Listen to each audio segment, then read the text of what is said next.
The crystal chandeliers above me blurred into stars as I blinked back tears, my feet aching in the cheap heels I'd borrowed from my roommate. The marble floor of the Augustine Hotel ballroom gleamed like ice beneath hundreds of polished shoes, none of them mine. Not really. I didn't belong here. I knew it. They knew it. But I needed this job more than I needed pride. Champagne? I whispered to a woman dripping in diamonds, my voice barely audible over the string quartet. She didn't even glance at me, just plucked a glass from my tray with manicured fingers and turned back to her conversation, as if I were a piece of furniture. Invisible. That's what I'd become in the 6 months since Mom died, a ghost moving through spaces where real people lived real lives. I wove through the crowd, my black server's uniform too tight across my chest, too short at the hem. The other girls from the catering company looked polished, professional. I looked like I was playing dress-up in someone else's life.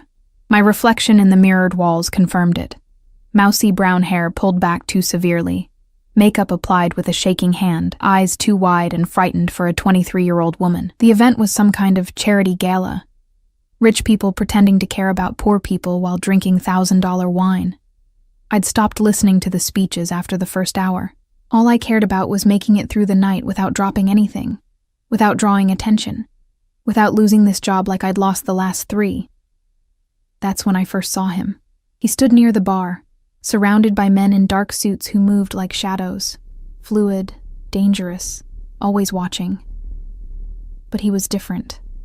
Taller, broader, wearing a black suit that probably cost more than my yearly rent, perfectly tailored to shoulders that seemed carved from stone.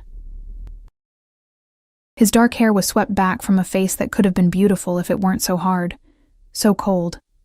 Sharp jaw, Roman nose, eyes like black ice scanning the room with the kind of assessment that made my skin prickle.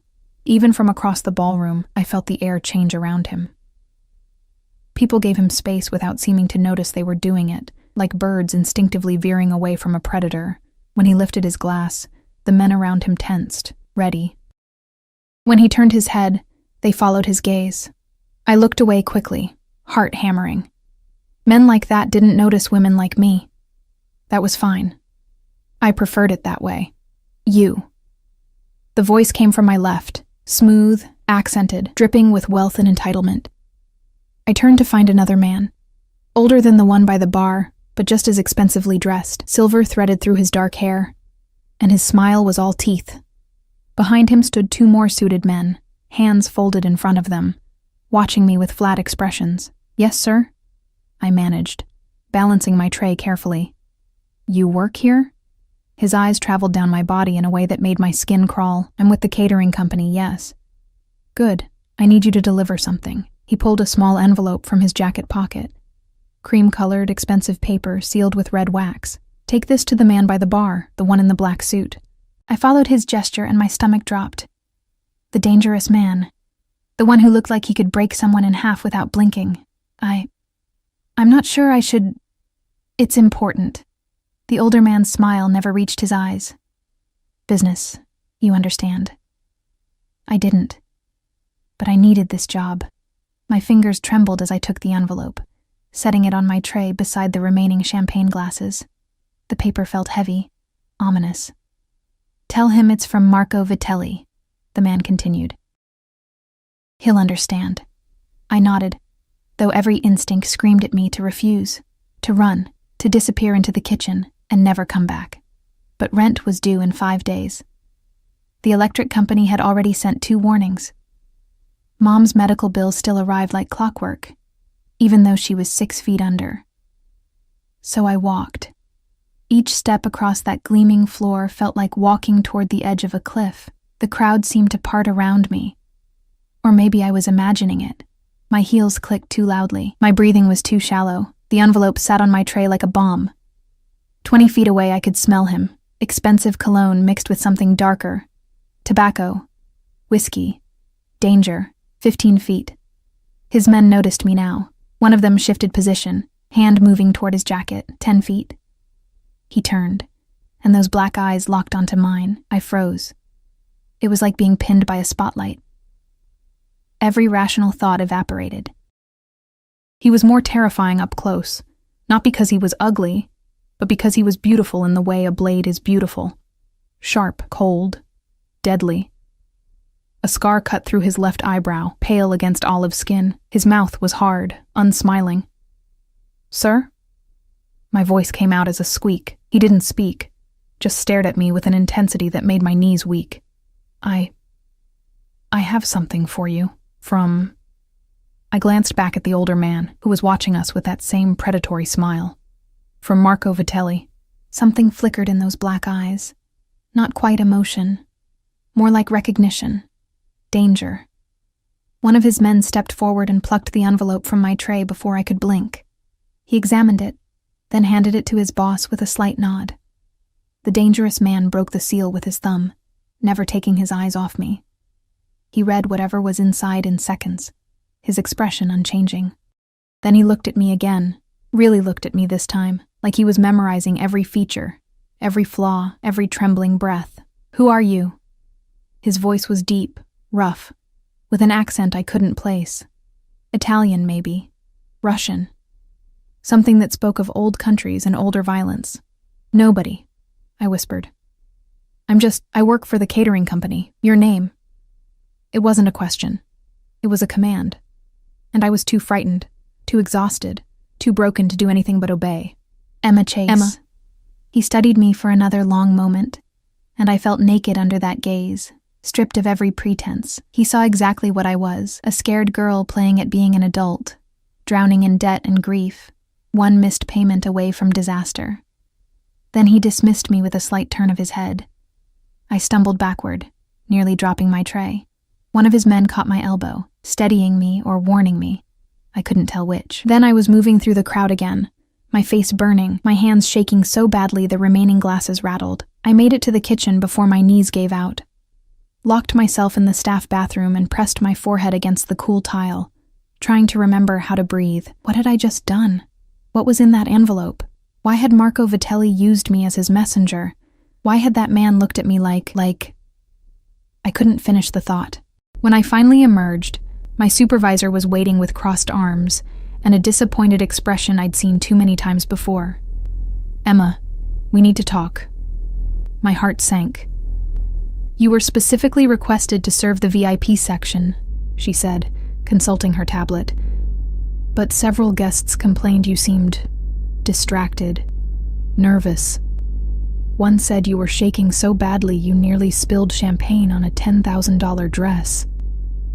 I'm sorry, This is your third event with us." "You're just not working out," she sighed, already looking past me toward more competent employees. "Finish out the night, collect your pay, but don't come back for tomorrow's booking." Fired. Again. I swallowed the lump in my throat and nodded, because what else could I do? Beg, cry. Explain that I'd just been used as a pawn in something I didn't understand, that the weight of that black-eyed man's stare had rattled me to my core. The rest of the evening passed in a haze. I served drinks, collected plates, avoided looking at anyone directly, especially not toward the bar, where I could still feel those eyes watching me, even when I knew he'd left hours ago. It was past midnight when I finally escaped into the November cold, my thin jacket doing nothing against the wind that whipped off Lake Michigan. The catering company's van had already left, taking the other servers home. I'd missed it while collecting my final paycheck. $300 that would barely cover a quarter of what I owed. The bus stop was 2 blocks away. I started walking, heels clicking on concrete, breath fogging in the freezing air. Chicago at night was a different creature than Chicago by day, darker, sharper, full of sounds that made you walk faster. I was halfway down the second block when I heard the footsteps behind me. My pulse spiked. I walked faster, clutching my purse against my chest. The footsteps matched my pace. Not running, just following. "Emma Chase." I spun around, heart in my throat. Marco Vitelli stood under a streetlight, flanked by his 2 shadows. He looked different out here, away from the chandeliers and champagne. More predatory. His smile was gone, replaced by something colder. "That's quite a mess you've made, sweetheart." I don't understand. I just delivered a message. Did you read it? He stepped closer. No, I would never. Good. Another step. Because if you had, I'd have to kill you right now. The world tilted. This wasn't happening. This was Chicago, not some movie. People didn't say things like that on public streets. But the gun one of his men pulled from his jacket looked very real. You delivered a declaration of war to Dante Moretti, Marco continued conversationally, like we were discussing the weather. One of the most dangerous men in this city. Maybe the most dangerous. And now he's seen your face, knows your name. Dante Moretti. The name sent ice through my veins. I'd heard it before, whispered in the kinds of conversations people stopped when you walked by, connected to violence, to power, to things that happened in shadows. I didn't know, I breathed. Please, I was just doing my job. I didn't. Relax, sweetheart. Marco's smile returned, sharp as broken glass. I'm not going to kill you. You're much more useful alive. He gestured, and one of his men grabbed my arm in a grip that would leave bruises. What are you doing? Let me go. Can't do that. You see, Moretti doesn't accept challenges lightly. He'll come looking for answers, for leverage. And you. Marco tilted his head, studying me like a bug under glass. You're the perfect bait. I tried to scream, but a hand clamped over my mouth. They dragged me toward a black car idling at the curb, and I fought with everything I had, kicking, twisting, biting down on the fingers against my lips until I tasted blood. It wasn't enough. The car door opened like a mouth, and they shoved me inside. I landed hard on leather seats, my head cracking against the opposite door. Stars exploded across my vision. Nothing personal, Marco said, sliding in beside me. Just business. The door slammed shut. The locks engaged with a sound like a prison cell closing, and as the car pulled away from the curb, away from the streetlights, away from any chance of rescue, I realized that my invisible, insignificant life had just become very, very visible to exactly the wrong people. I woke up to the smell of cigarette smoke and expensive leather. My head throbbed where it had hit the car door. And for a disorienting moment, I thought I was back in Mom's hospital room, waiting for another round of bad news from doctors who'd stopped learning my name. But hospital rooms didn't smell like cigars, didn't have floor-to-ceiling windows overlooking the Chicago skyline, didn't have armed men standing outside locked doors. I was lying on a burgundy velvet sofa in what looked like an office. All dark wood and darker intentions. My shoes were gone. My jacket, too. Someone had covered me with a blanket that probably cost more than my car, back when I'd had a car. She's awake. I jerked upright, immediately regretting it as pain lanced through my skull. One of Marco's men stood by the door, speaking into his phone with the kind of quiet authority that made my stomach clench. Where am I? My voice came out hoarse, frightened. What time is it? He ignored me, pocketing his phone and resuming his statue-like position. The message was clear. I wasn't worth acknowledging. I was cargo. Property. Bait. Bait for Dante Moretti. The memory crashed back. The envelope. Those black eyes. Marco's casual threat. You're the perfect bait. I pressed my palms against my eyes, trying to think through the panic. I needed to get out of here. Needed to run. Hide. Disappear into whatever cracks of the city would still have me. But the windows were too high. The door was guarded. And even if I could escape this room, I had no idea where I was or how many more men waited outside. The door opened, and Marco Vitelli walked in like he owned the world. Maybe he did. He'd changed out of his tuxedo into casual slacks and a white shirt, sleeves rolled up to reveal forearms corded with muscle and marked with scars. He looked younger somehow, more dangerous without the formal veneer. Good morning, sweetheart. He settled into the chair across from me, crossing one ankle over his knee. Sleep well? Let me go. I hated how my voice shook. Please. I won't tell anyone. I'll leave Chicago. You'll never see me again. I'm sure that's true. He lit a cigarette, studying me through the smoke. But Moretti's already seen you, already knows your name. You think he'll just forget. Men like him don't forget anything. Then what do you want from me? Insurance. He leaned forward, elbows on knees, close enough that I could smell his cologne, something sharp and green that probably had an Italian name I couldn't pronounce. Moretti rejected my very generous offer last night.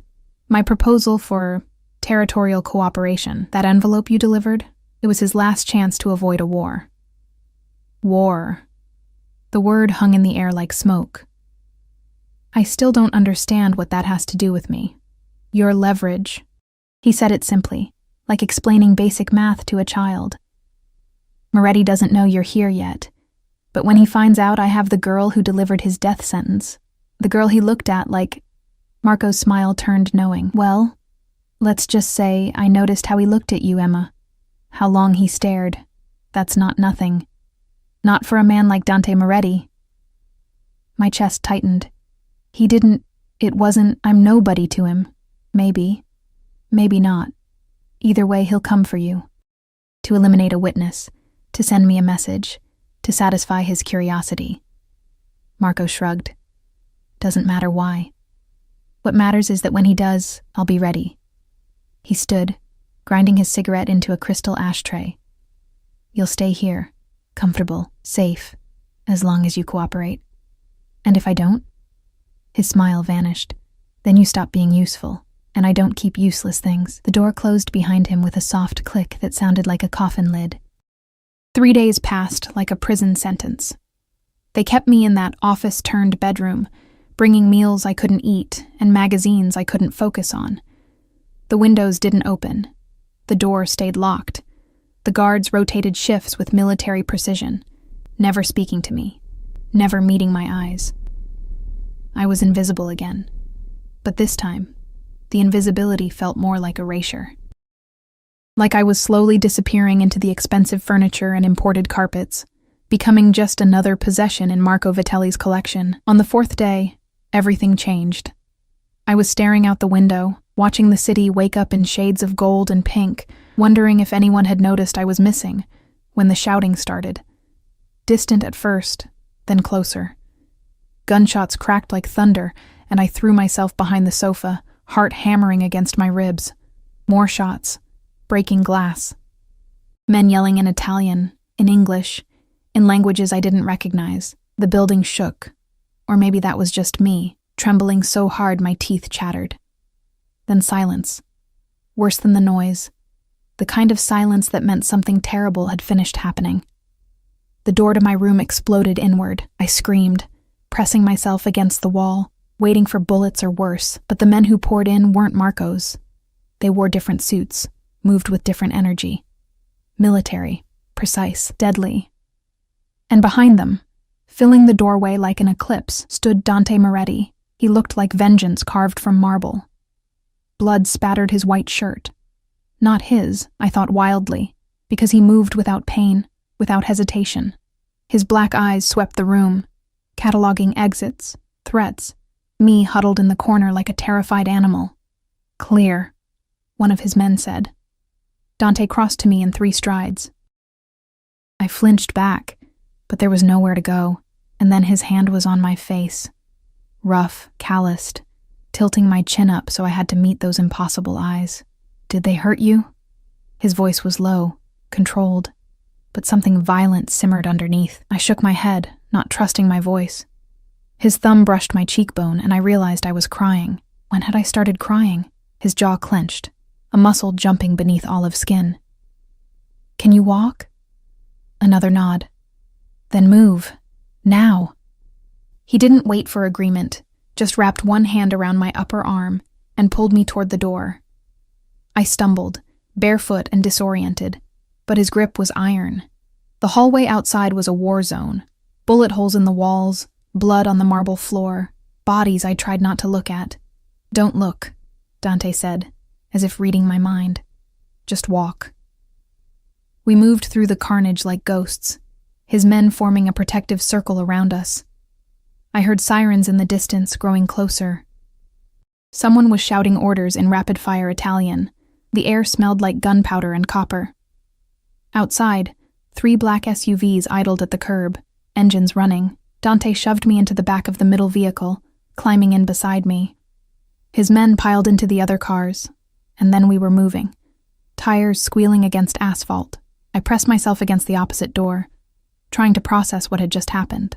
Dante Moretti, the most dangerous man in Chicago, according to Marco, had just shot his way into a fortified building to, what? Save me? Claim me? He was on his phone now, speaking in clipped Italian that sounded like threats disguised as conversation. Blood still marked his shirt, his hands. He'd killed people tonight, maybe a lot of people, because of me.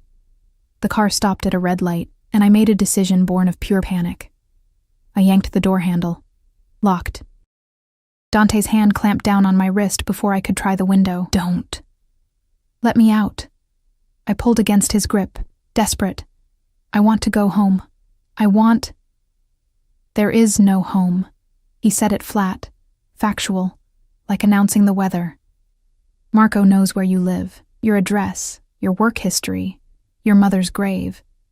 Everything. His fingers tightened, not painful, but inescapable. You go home. You're dead within an hour. Then take me to the police. The police? He almost smiled. Sweetheart, almost. Half the CPD is on someone's payroll. You really think they'll protect you from Marco Vitelli?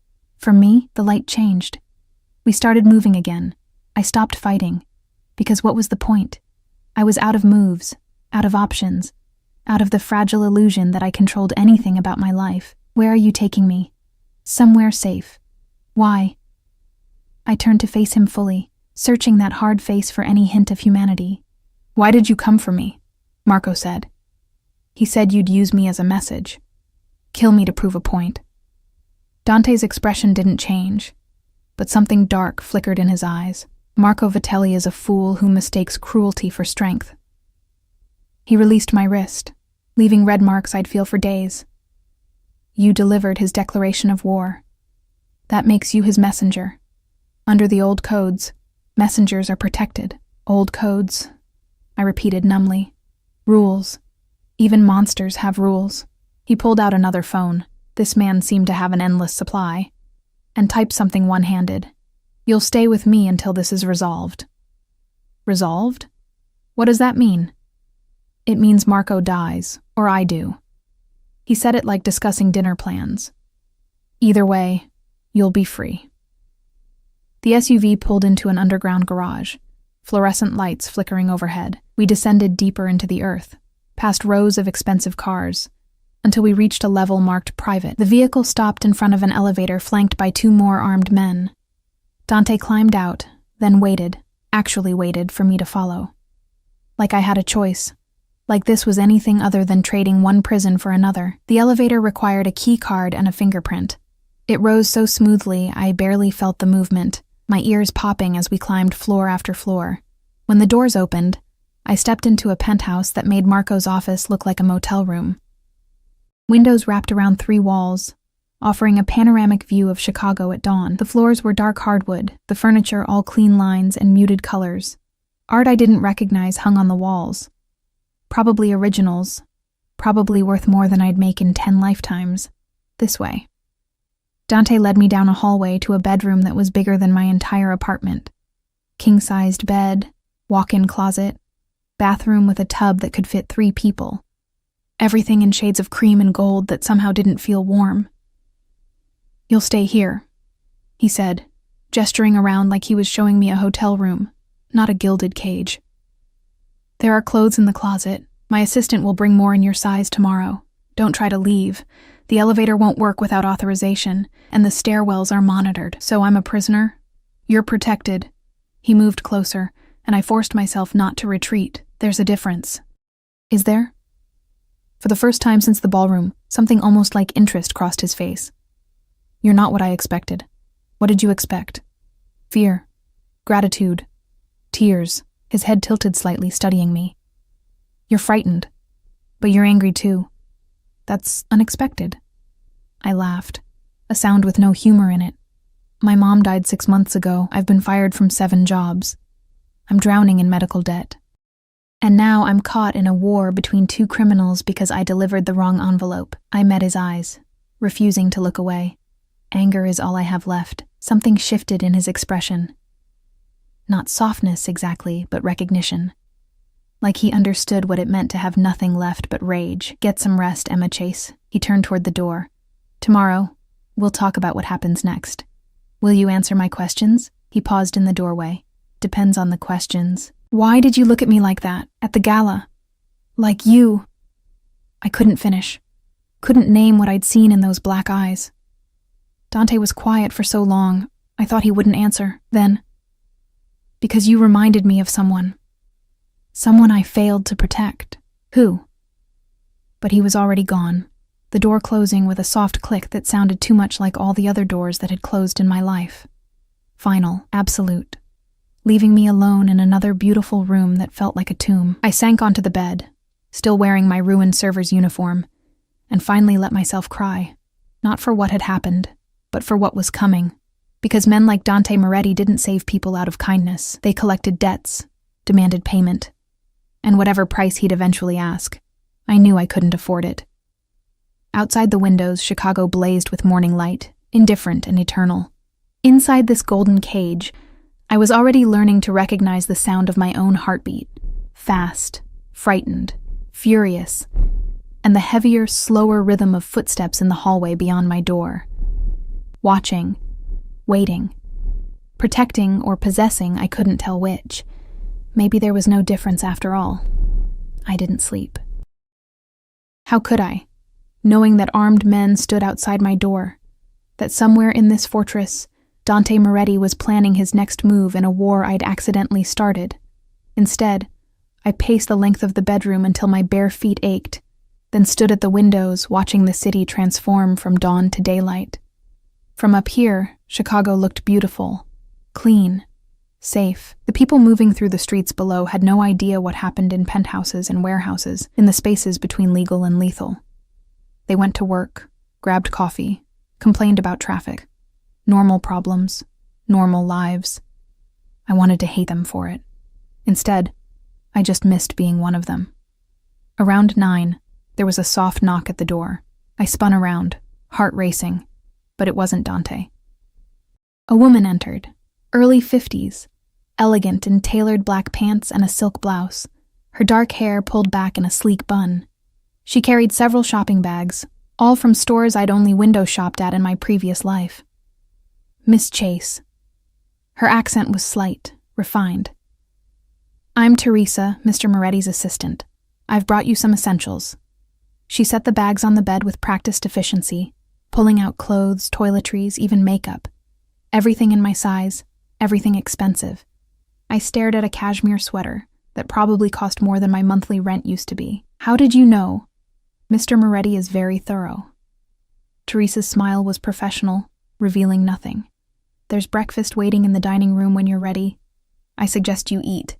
He doesn't like to be kept waiting." She left before I could ask what he wanted, closing the door with that same soft click that was starting to drive me insane.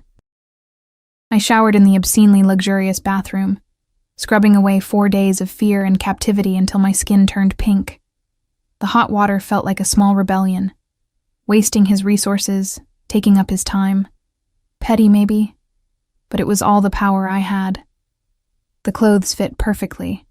Dark jeans that actually flattered instead of hanging loose, a cream-colored sweater soft as a cloud, even underwear in the right size, which should have been humiliating but mostly just felt inevitable. Dante Moretti knew everything about me. Privacy was another illusion I'd lost somewhere between the ballroom and this cage. I found the dining room by following the smell of coffee. Rich and dark, nothing like the instant powder I'd survived on for months. The space was all windows and white marble, dominated by a table that could seat 12. Only 2 places were set. Dante sat at the head, reading something on a tablet, still wearing last night's blood-spattered shirt. He'd rolled the sleeves higher, and I could see more scars on his forearms, some old and faded, some newer, pink and angry.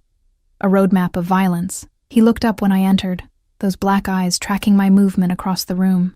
"You slept." It wasn't a question, but I answered anyway.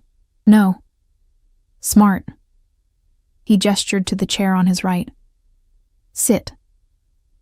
I wanted to refuse on principle, but the food spread across the table made my stomach growl traitorously. Fresh fruit, pastries, eggs, bacon. More food than I'd seen in one place since Mom got sick, and grocery shopping became a luxury I calculated to the penny. I sat, started filling my plate with shaking hands. "Eat slowly," Dante said, not looking up from his tablet. "You'll make yourself sick." Shame burned through me, but he was right. I forced myself to take small bites, to chew properly, even though everything tasted like heaven, and my body screamed for more, more, more. We ate in silence for several minutes. He seemed content to ignore me, scrolling through what looked like financial reports. Numbers I couldn't decipher, columns that probably represented money I couldn't imagine. This was his world. Power measured in digits, influence bought and sold like commodities. "You have questions," he said finally, setting down the tablet. "Ask." I swallowed a bite of croissant. "Why am I really here? I told you. You told me about old codes and protection." "I don't believe you." I met his eyes, forcing courage I didn't feel. "Men like you don't rescue people out of honor." "So what do you want from me?" His expression didn't change, but something almost like approval flickered across his face. "You're right. Honor is a luxury I can rarely afford." He leaned back in his chair, studying me like I was a puzzle he hadn't quite solved. "The truth? Marco used you to declare war. That makes you a symbol, and symbols have power. I'm not a symbol. I'm a person. In my world, there's no difference." He poured more coffee, the gesture oddly domestic. "Marco thinks he can use you to bait me, to distract me while he consolidates his territory. He's wrong, but as long as he believes it, you're valuable." "Valuable how?" "Alive. You're leverage I hold instead of him. Dead, you're a message that I don't tolerate threats against what's mine." He said it casually, like discussing the weather. "Either way, you matter. That's more than you had before." The words hit like a slap, because he was right. Before the ballroom, before the envelope, I'd been nobody. Invisible. Disposable. At least now I mattered enough to keep alive. "What happened to the person I reminded you of?" I asked quietly. "The one you failed to protect." Dante's jaw tightened. For a long moment I thought he wouldn't answer. Then, "My sister, Juliana." He said her name like a prayer. "She was 19. Beautiful." His fingers wrapped around his coffee cup hard enough that I heard the ceramic creak. "A rival family took her, used her to get to my father. By the time we found her, he didn't finish. Didn't need to." "I'm sorry," I whispered. "Don't be." He looked at me with eyes gone flat and cold. "I killed every single one of them, burned their territory to ash. That was 15 years ago, and people still whisper about it." A terrible smile ghosted across his mouth. "That's what happens when you take something that belongs to me." The implicit threat hung in the air. I was something that belonged to him now. Marco had taken me, and Dante had taken me back. Possession wrapped in the language of protection. "I want to go home," I said, hating how my voice broke. "I know." He stood, buttoning his shirt cuffs with precise movements. "But want and have are different things. You'll learn that here." "How long?" "Until Marco is dead, or until he stops looking for you." Dante moved toward the door, then paused. "There are rules while you're under my protection. Don't leave the penthouse. Don't contact anyone from your old life. Don't test the security." He turned to face me fully. "And don't mistake my protection for kindness, Emma. I'm not a good man. I'm just the better option than Marco Vitelli." "That's not saying much." "No," he agreed. "It's not." He left, and I was alone again with the remains of breakfast and the weight of my new reality. Days blurred into a week, then 2. I existed in a strange limbo, comfortable but captive, safe but suffocating. Teresa brought me books, clothes, anything I asked for except freedom. The penthouse became my entire world, 50 floors above the city, but might as well have been a different planet. Dante was often gone, disappearing for hours or days at a time. When he was here, he mostly ignored me, working in his office or taking calls in Italian that sounded like threats wrapped in silk. But sometimes, late at night, I'd find him in the living room, staring out at the city with a glass of whiskey and an expression that looked almost human. I learned his routines. Coffee at 6, black and bitter. Calls to his various lieutenants throughout the morning. Gym at noon. I could hear the rhythmic thud of fists against a heavy bag somewhere in the penthouse. More calls. More meetings. Dinner at 8 when he was home, always perfectly prepared by a chef I never saw. And he learned mine. How I curled up in the window seat with books I couldn't focus on. How I avoided mirrors because seeing myself in borrowed clothes in a borrowed life made everything worse. How I woke up at 3 a.m. from nightmares about gunfire and blood, gasping in the dark. The third time I woke up screaming, he appeared in my doorway like a shadow made solid. Nightmare? He leaned against the doorframe, wearing only pajama pants, his torso a canvas of more scars and ink I'd only glimpsed before. I pulled the blanket up to my chin, suddenly aware I was wearing only a tank top and shorts. I'm fine. You're not. He crossed to the bed, moving with that predatory grace that made my pulse spike. You haven't been fine since the ballroom. Whose fault is that? Mine, Marco's, your own, for being in the wrong place. He sat on the edge of the mattress, close enough that I could smell his cologne, the same scent from that first night, now familiar in a way that felt dangerous. Blame doesn't change the situation. Then what does? Time. Adaptation. His eyes found mine in the darkness. Acceptance. You want me to accept this? Accept being your prisoner? I want you to stop fighting what you can't change. His hand reached out, and I flinched, but he just tucked a strand of hair behind my ear, the gesture almost gentle. You're exhausting yourself. And for what? Tears burned behind my eyes. I had a life. It wasn't much, but it was mine. That life is gone, Emma. Mourn it if you need to, then move forward. Forward to what? I demanded. What happens when Marco's dead? Do you just let me go? Put me back in my shitty apartment with my shitty jobs and pretend none of this happened? Dante's expression shifted into something I couldn't read. Is that what you want?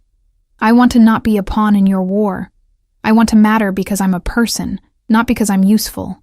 The words came out harsh, raw. I want someone to see me as more than leverage, or a symbol, or a fucking mistake. I see you. The words hung between us, weighted with meaning I didn't dare examine. His hand was still in my hair, thumb brushing my temple in a rhythm that matched my racing heartbeat. You see a problem to solve, I whispered. Maybe at first. His voice dropped lower, rougher. Not anymore. I should have pulled away, should have reminded myself, that this was Stockholm Syndrome. That captivity bred false intimacy, that he was a monster who'd killed for less than looking at him wrong, but I didn't move. Couldn't move. Because for the first time in 6 months, someone was really looking at me, not through me, not past me, at me. This is a mistake, I breathed. Yes. He leaned closer, and I could feel the heat of him, the danger. But I've made worse. His phone buzzed, then again. Then started ringing with an urgency that shattered the moment like glass. Dante pulled back, his expression shuddering. He checked the screen, and something dark crossed his face. Get dressed. Now. What's wrong? Marco knows you're here. He was already moving toward the door. All business again. He's making a move tonight. You need to be ready. Ready for what? He paused in the doorway, backlit by the hallway light, looking every inch the dangerous man he was. For war, Emma. The kind you can't hide from anymore. Then he was gone, shouting orders in Italian, and the penthouse exploded into controlled chaos. Men I'd never seen before materialized from nowhere, checking weapons, coordinating positions. The safe haven I'd grown reluctantly accustomed to transformed into a fortress under siege. I dressed with shaking hands, jeans, boots, the warmest sweater I had. If we had to run, I wanted to be ready. If we had to fight, no. I couldn't think about that. Teresa appeared, pressing something cold and heavy into my hands. A phone. What? Memorize this number.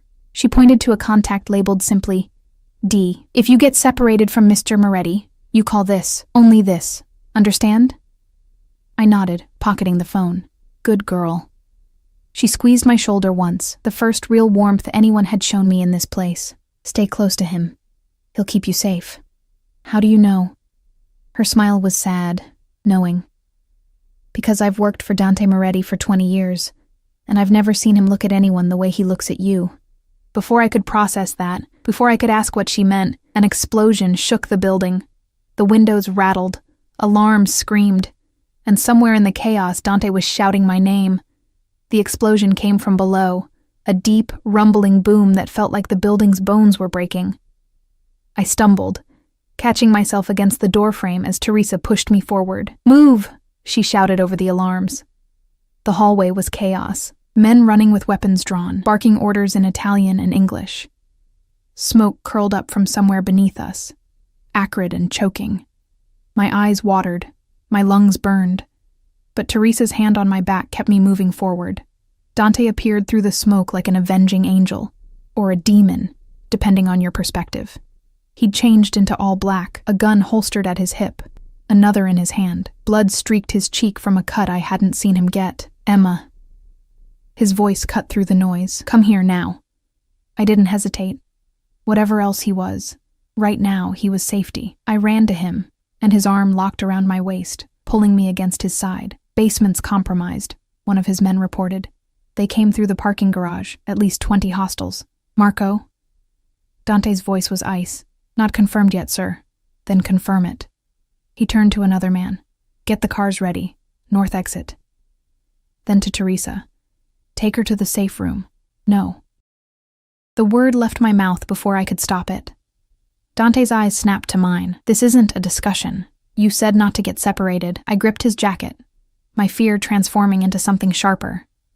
"Teresa said to stay close to you, so that's what I'm doing." Something fierce flashed across his face, approval mixed with frustration. "Stubborn. You would be too." He almost smiled. Almost. Then another explosion rocked the building, closer this time, and the decision was made for us. "She comes with me," Dante ordered. "Enzo, Marco, flank us. Teresa, coordinate evacuation of the other residents. Make it look like a gas leak." We moved as a unit toward the private elevator, but halfway there, the lights cut out. Emergency lighting kicked in, bathing everything in red that made the smoke look like blood. "Stairs," Dante decided, changing direction. The stairwell was narrow, concrete, nothing like the luxury of the penthouse. Our footsteps echoed as we descended. Dante in front, his men behind, me sandwiched in the middle where I couldn't run even if I wanted to. We made it down 3 floors before we heard them coming up. Dante raised his fist, and everyone froze. Voices drifted up from below. English with thick Chicago accents, Marco's men.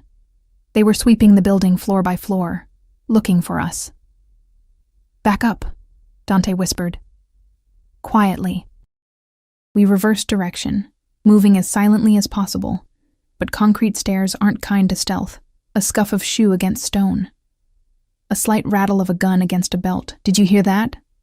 They'd heard us. "Go," Dante hissed.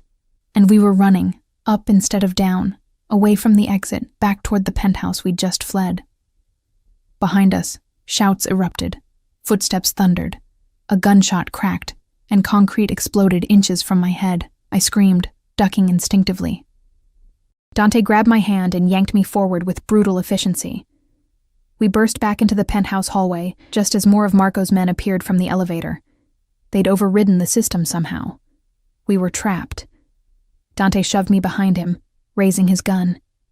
His men formed a protective semicircle, weapons trained on both directions. The smoke was thicker up here now, and through the haze, I counted at least a dozen hostile figures closing in. "Moretti!" A familiar voice cut through the tension. Marco Vitelli stepped out of the smoke like he owned it, flanked by twice as many men as Dante had. He ditched the expensive suits for tactical gear, a gun in each hand, his smile sharp as broken glass, nowhere left to run. "I don't run." Dante's voice was pure menace. "You should have remembered that before you came to my home." "Your home?" Marco laughed. "This is Chicago, not Sicily. You don't get to claim territory like some feudal lord." His eyes found me behind Dante's shoulder. "And you definitely don't get to keep what I took first. You didn't take her. You kidnapped her." Dante shifted slightly, blocking me more completely from view. "There's a difference. Semantics. Marco raised one gun, pointing it casually at Dante's chest. Either way, she's coming with me, along with your head, which I'm going to mount on my fucking wall. The air crystallized with violence about to break. I could feel it, the tension before the storm, the breath before the scream. Dante's men tightened their grips on their weapons. Marco's men did the same. Someone was going to die. Maybe everyone. Wait! I pushed past Dante's protective stance before he could stop me, stepping into the no man's land between the two factions. Wait, please, Emma, get back here. Dante's voice was a growl of barely restrained fury. I ignored him, focusing on Marco. You said I was useful alive. You said I was leverage. I still am, but not like this. Marco's smile widened. What are you proposing, sweetheart? Let his men go. Let everyone go. My voice shook, but I forced the words out. I'll come with you willingly. No fight. No bloodshed. Just let them live. No. Dante grabbed my arm, spinning me around. His eyes blazed with something beyond anger, something that looked almost like fear. You're not sacrificing yourself for me. I'm not sacrificing myself for you. I met his gaze steadily. I'm doing it for them.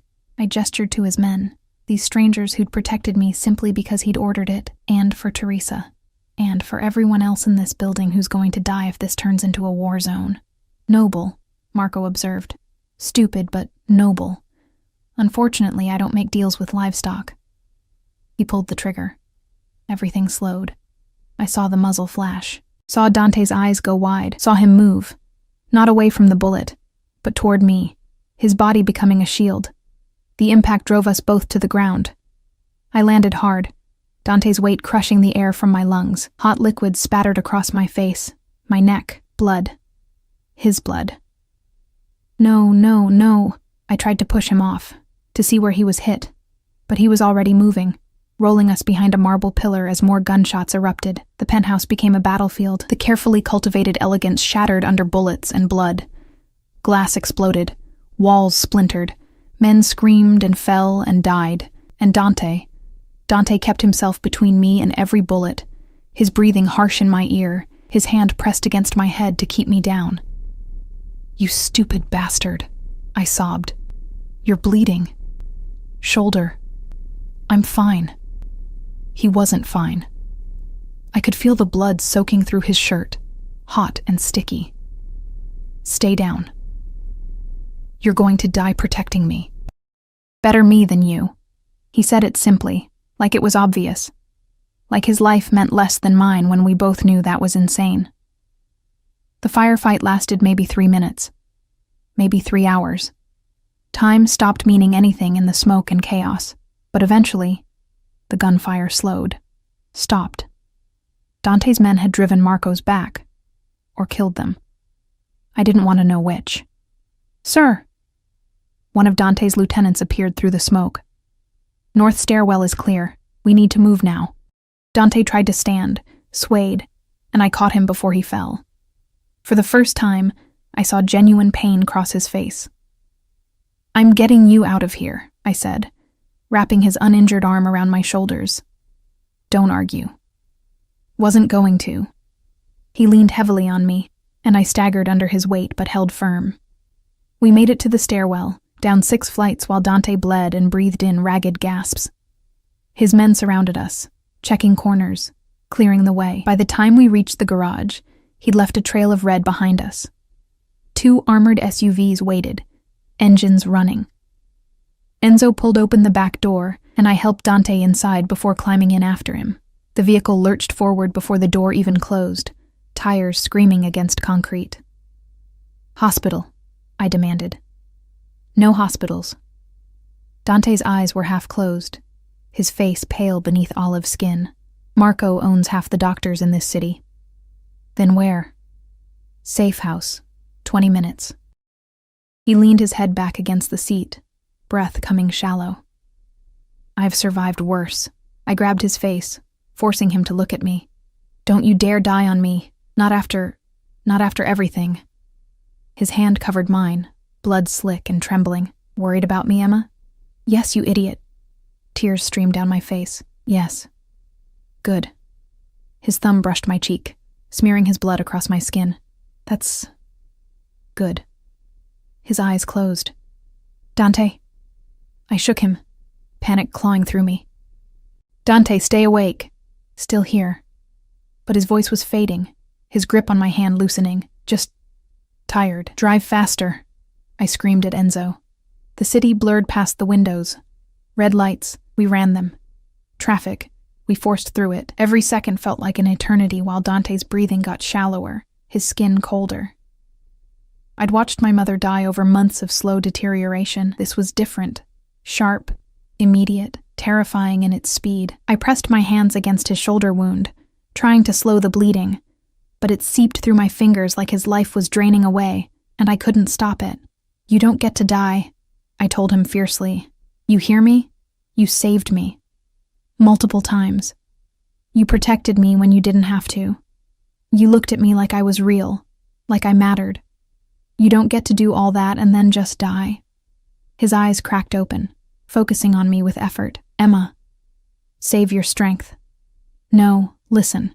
He coughed, and blood flecked his lips. If I don't make it, you're making it. Teresa has instructions, money, new identity. You disappear somewhere Marco will never find you. I don't want your money.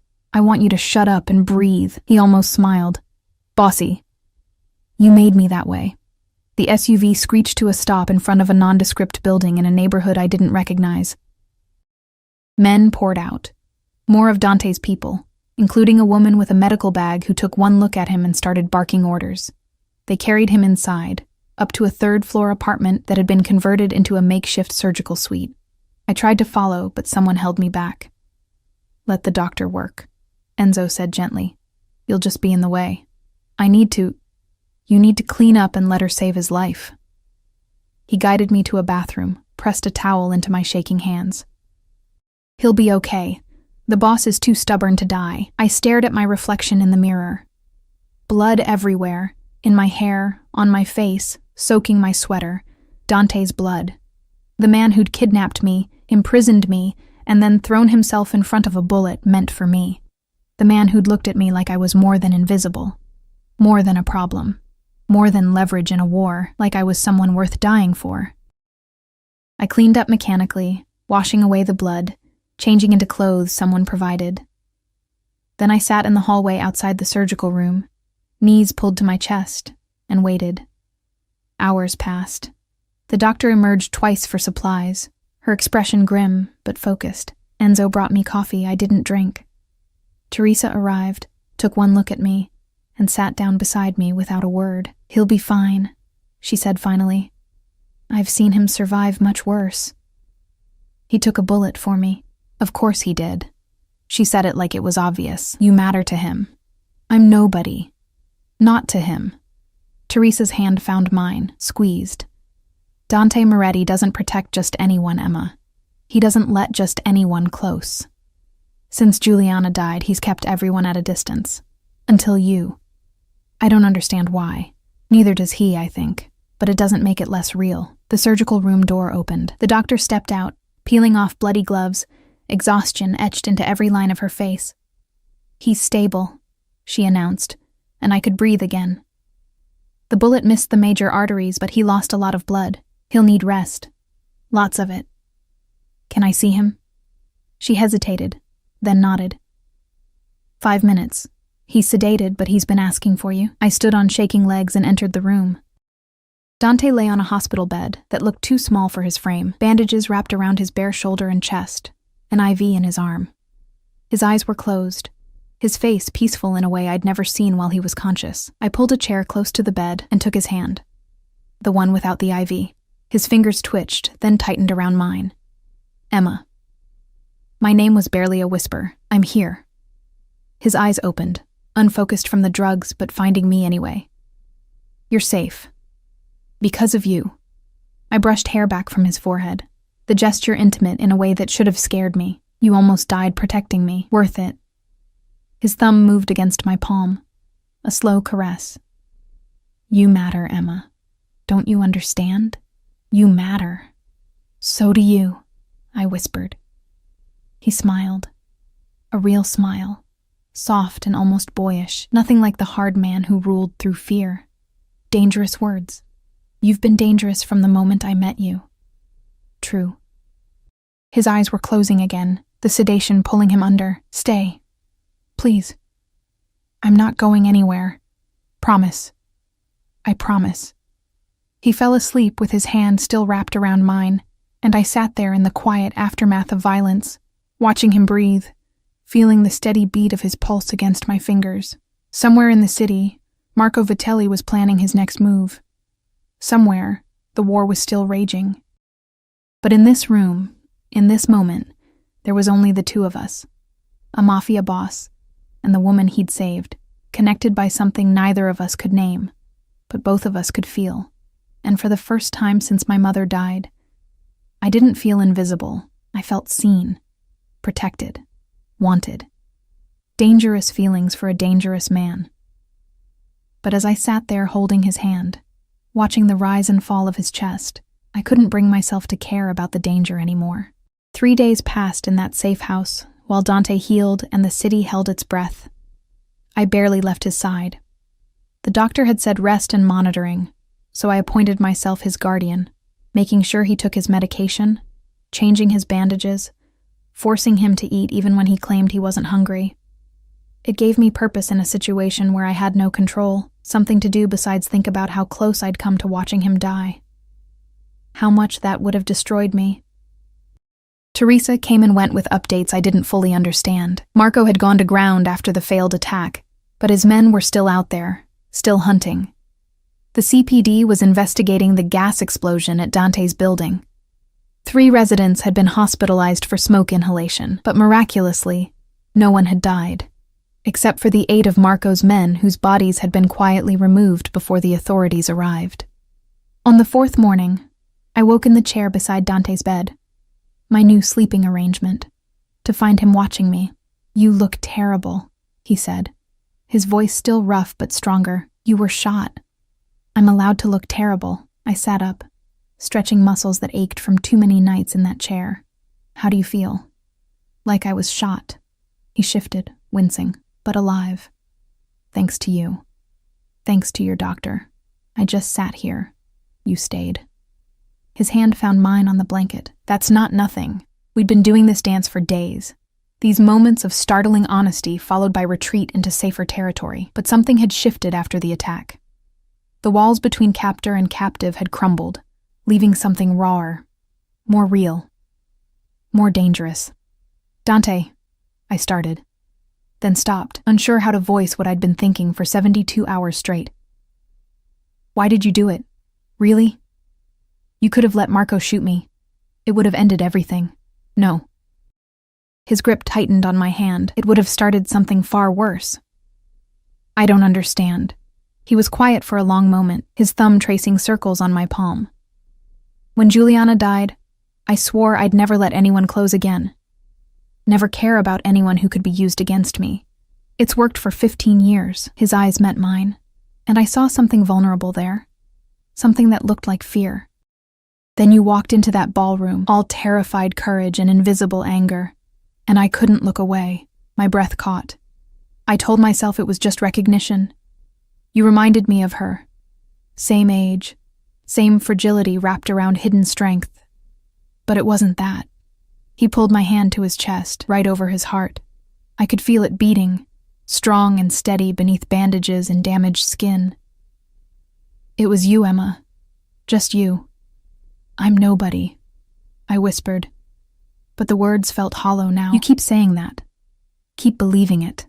He sat up with effort, ignoring my protest, until we were face to face. But you're wrong. You delivered a declaration of war to the most dangerous man in Chicago without flinching. You offered yourself to Marco to save my men. You stayed by my side through a firefight when you could have run. You held my hand while I bled and told me I didn't get to die. His free hand cupped my face, rough and gentle. That's not nobody, Emma. That's someone extraordinary who's been told she's worthless for so long she started to believe it. Tears spilled down my cheeks. I don't know how to be extraordinary. You already are. He leaned closer, and I could smell him. Antiseptic and blood and that cologne that had become synonymous with safety. The question is whether you'll let yourself believe it, and if I do, my voice broke. What then? You're still a mafia boss. I'm still the girl who got caught in your war. We're still impossible. Maybe. His forehead touched mine, and I felt the tremor in his breath. Or maybe impossible is just another challenge to overcome. That's insane. Most of my life is insane. He smiled, and it transformed his face into something almost boyish. What's one more impossibility? I should have pulled away. Should have reminded us both about Stockholm Syndrome and power imbalances, and all the very good reasons why falling for your captor was a terrible idea. Instead, I kissed him. It was soft at first, tentative, testing. His lips were warm despite the pallor of blood loss, and he tasted like the coffee I'd forced on him an hour ago. For a heartbeat, he froze, surprised, then his hand slid into my hair, and he kissed me back like I was air, and he'd been drowning. The kiss deepened, became something desperate and hungry.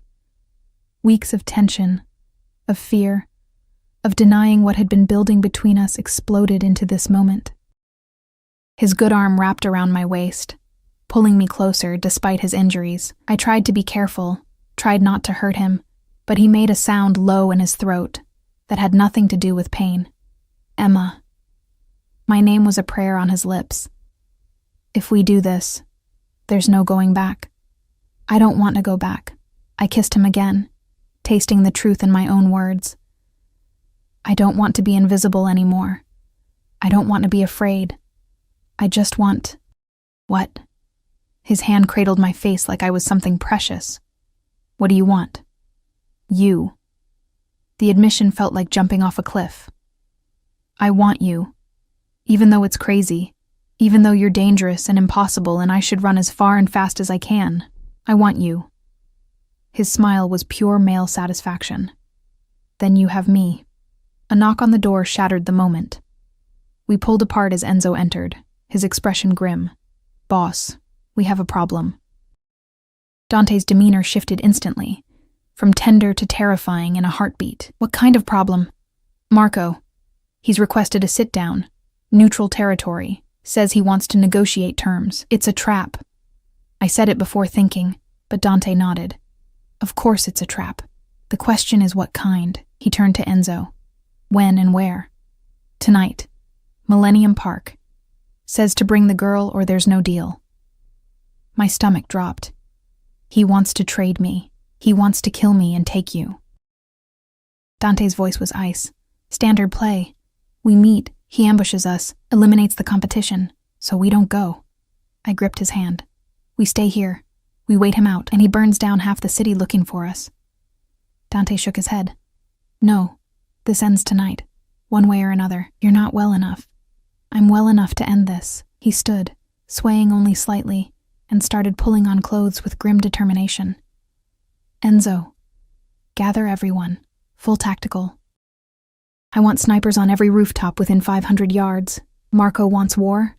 I'll give him one he can't survive. Dante, please. I caught his arm, desperation making me bold.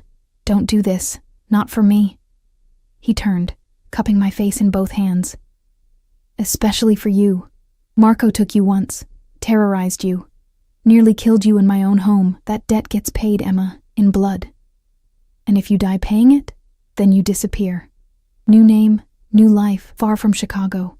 Teresa has everything arranged. He kissed my forehead, gentle despite the violence in his eyes. But I'm not planning to die. I'm planning to win. Millennium Park at night was beautiful and eerie. The bean sculpture reflecting distorted lights, empty pavilions echoing with the sound of our footsteps. The city sparkled around us, oblivious to the showdown about to happen in its heart. Dante had insisted I wear a bulletproof vest under my coat. I'd insisted on coming at all, despite his protests. We'd compromised by surrounding me with 6 of his most trusted men, each armed and ready for Marco's inevitable betrayal. We met at Cloudgate, the Bean, where the metal surface reflected an army of Dante's men positioned throughout the park. I counted at least 20, probably more I couldn't see, snipers on rooftops, just like he'd promised. This wasn't a negotiation, it was a declaration. Marco arrived 15 minutes late. A power play. He had fewer men visible, but I didn't trust that. He was too confident, too relaxed for someone walking into enemy territory. Moretti? Marco's smile was all teeth. You look like shit. Bullet wound treating you well? Better than you'll be treating your funeral. Dante stood straight despite the pain I knew he was in. You wanted to talk. Talk. Simple terms. Marco's eyes slid to me, and I felt Dante tense beside me. You give me the girl. I give you your life. You leave Chicago. I take your territory. Clean. Easy. Counter-proposal. Dante's voice was dead calm. You leave Chicago in the next 6 hours or I kill you and everyone you've ever loved. Clean. Easy. Marco laughed. You don't have the numbers for that anymore. I've been recruiting while you've been playing nurse to your little pet. Numbers don't mean much when you have the right leverage. Dante pulled out his phone, tapped something, and turned the screen to face Marco. The color drained from Marco's face. I couldn't see what was on the screen, but Marco's reaction told me everything. You're bluffing. Am I? Dante pocketed the phone. Your daughter. Maria, isn't it? 17. Safe at that private school in Connecticut, except she's not there anymore, is she? My men picked her up 3 hours ago. She's comfortable, unharmed, watching movies in a secure location. His smile was a blade, exactly like you did with Emma. Except Emma was innocent. Your daughter? She's leverage. Just like you taught me. You son of a bitch. Marco's hand moved toward his gun. 20 red dots appeared on his chest, laser sights from snipers I couldn't see. I wouldn't. Dante's voice dropped to a lethal purr. I've got 50 men in this park, Marco, all of them ready to end you. The only reason you're still breathing is because I'm giving you a choice. What choice? Leave, tonight. Take your men, leave Chicago, and never come back. Do that, and your daughter goes home safe tomorrow morning. Dante stepped closer, and I saw Marco actually flinch. Or stay, and find out what happens when you take something that belongs to me. The air crystallized with tension. Marco's men shifted nervously. Dante's remained perfectly still, waiting for the order. You've gone soft, Marco spat. Over some worthless girl. Your father would be ashamed. My father is dead. I killed him myself for less than what you've done. Dante's hand found the small of my back, possessive, protective. And Emma isn't worthless. She's mine. That makes her the most valuable thing in this city. Something in Marco's expression crumbled. He'd lost, and he knew it. The bluff, the bravado, the attempted power play, all of it meaningless against Dante's absolute certainty. 6 hours, Marco said finally, defeated. 4. I'm feeling generous. Dante's smile was cold. And Marco?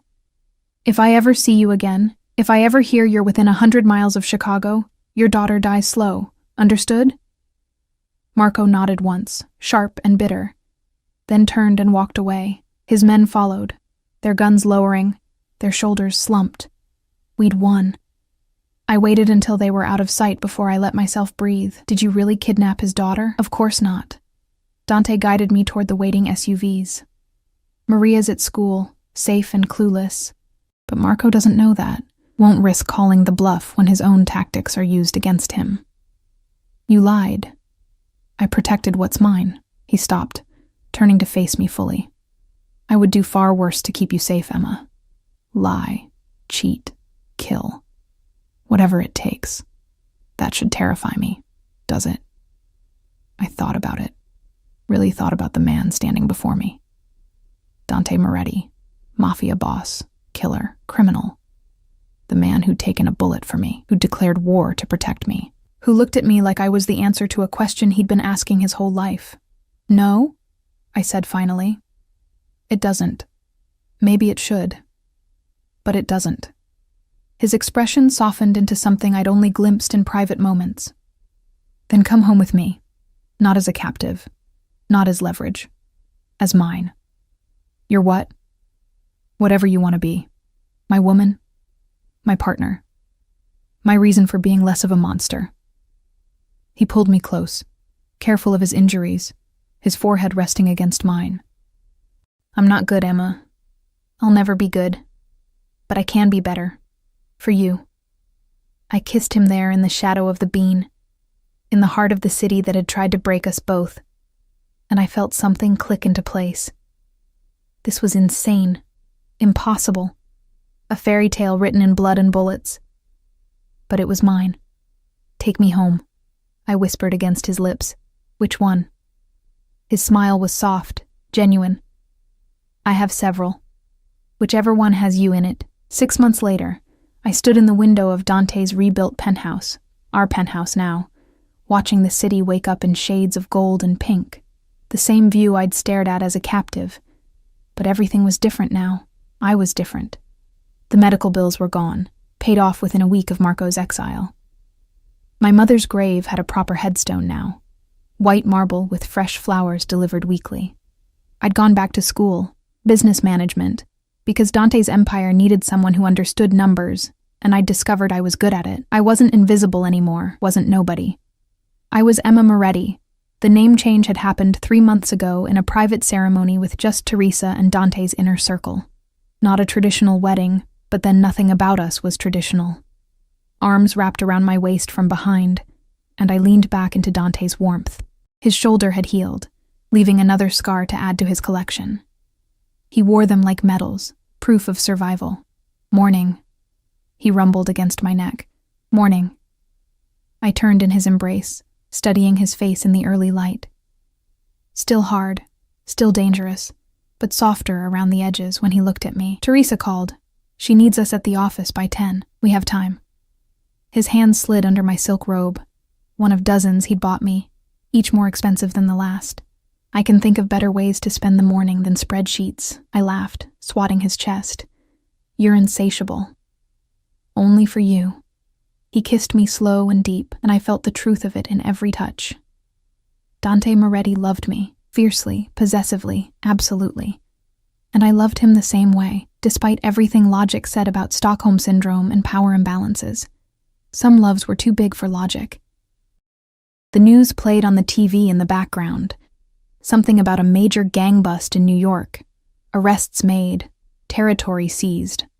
Marco Vitelli's name appeared in the ticker. He'd tried to establish himself in new territory and failed spectacularly. "You knew," I said, pulling back to look at Dante. "You knew he'd fail in New York. I may have made some calls, informed some people about his presence, suggested he might be vulnerable." Dante's smile was sharp. "I said I'd kill him if he came back to Chicago. Didn't say anything about making his life hell everywhere else. That's terrible. That's justice." He kissed my forehead. "He terrorized you, nearly killed us both. He doesn't get to be comfortable anywhere."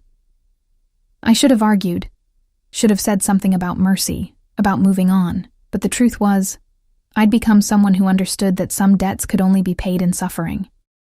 The world Dante lived in, the world I lived in now, didn't allow for half measures. "Come on." I pulled him toward the bedroom. "If we're going to be late anyway, might as well make it worth it." His laugh was low and wicked. "I've created a monster." "You created your equal." I kissed him, fierce and claiming. "That's different." Later, as we lay tangled in silk sheets, Dante's fingers traced patterns on my bare shoulder. "Do you regret it? Any of it? Being kidnapped, being used as bait, nearly dying multiple times?" I pretended to consider. "Those parts weren't great, Emma." I looked up at him, at this impossible man who'd stolen me from one life and given me another. "No, I don't regret it. How can I regret what led me to you?" "That's insane. Most of my life is insane now." I echoed his words from months ago, watching his smile grow. "What's one more impossibility?" He kissed me then. Soft, sweet, nothing like the violent man the world saw. This was the Dante only I knew. The one who brought me coffee exactly how I liked it, who read to me in Italian when I couldn't sleep, who held me through nightmares and promised safety he'd kill to maintain. The monster who'd become my salvation. We eventually made it to the office, where Teresa waited with contracts and coffee and a knowing smile. She'd been right, all those months ago. Dante had looked at me differently from the start, had protected me, claimed me, changed his entire world to keep me in it. And I'd changed too. From invisible to essential, from nobody to someone, from captive to queen of an empire built on blood and ambition. That night, standing on the balcony of our penthouse with Dante's arms around me, and the city sprawling beneath us like a kingdom, I thought about the girl I'd been, the one serving champagne at the Augustine Hotel. Desperate and drowning and invisible. She wouldn't recognize the woman I'd become. But she would understand the choice I'd made. Because sometimes salvation comes from the darkest places. Sometimes the monster is the hero. And sometimes love blooms in the space between danger and desire, impossible and inevitable all at once. "What are you thinking?" Dante asked, his chin resting on my shoulder. "That I'm happy." The truth of it surprised me. After everything, Mom dying, losing jobs, being kidnapped, shot at, nearly killed, I'm actually happy. Good. His arms tightened. "Because you're stuck with me now. No escape, no freedom. Just this." "Just this," I agreed, turning to kiss him as the city lights blazed around us. And in the distance, sirens wailed. The soundtrack of Chicago, of danger, of the life I'd chosen. But up here, in Dante's arms, in our fortress above the city, I was safe. I was seen. I was loved. The Mafia boss had rejected me once, in that moment when he could have claimed me at the ballroom. Had let Marco take me first, but he'd come for me anyway, saved me, changed me, made me his in every way that mattered, and I'd claimed him right back, the monster, the protector, the impossible man who'd taught me that being nobody was a choice, not a destiny. I chose to be somebody. I chose him. I chose this life.